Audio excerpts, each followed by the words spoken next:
Hello, this is wmpyr. This is pattern number 1 for lock flow. This pattern is something that I created.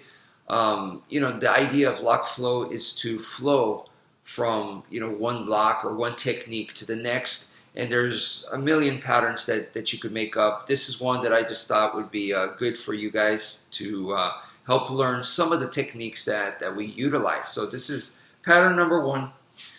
First thing is 1, 2. This is the heaven 6. So we go heaven 6 right into arm wrench. So this is the 1 and 2 of the heaven 6. 1, 2. Okay, so boom right here.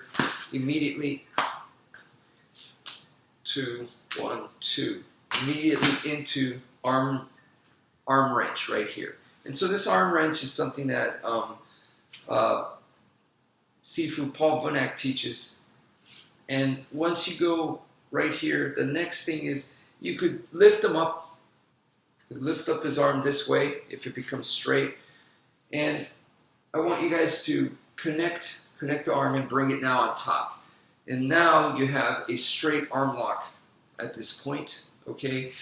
And of course you could continue that motion and wrap around, figure 4 your arm, and you get an elbow lock as well, straight arm elbow lock. Now at this point, rather than squeezing and trying to submit the guy, I personally like to wrench it. Okay, that's just my personal preference. Please go back to the straight arm lock right here. And then at this point, you're doing that straight arm lock. We can now go into Aikido techniques, okay, where you go into the wrist locks, okay. So this kind of straight arm lock, wrist lock right here is what I'm doing. And of course, you could switch that into a kotegaishi type of wrist lock. And there's other wrist locks found in Aikido that it would be awesome for you to practice, just so you get familiar with those, like Sankyo, Shihonage, techniques like that. But typically in FMA, we don't get into that many. That's not our typical specialty. But here's one technique that you may find. You bring the arm back, so the arm's like so, and then you put your thumb right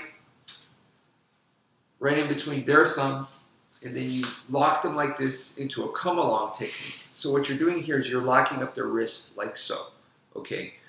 So I have this come along, tremendous pressure on their wrist. I can walk them where I want, and then at any given point I can strike them on the neck as well. But I hope that makes sense. We start off with a heaven 6, okay, and then we go into the arm wrenching. Now we go into this. So we're going into arm locks, okay. We can go into this arm lock as well. But then we go into the wrist. So that's kind of the pattern that I showed right here. So that's it for now. Thank you for viewing, and take care, folks.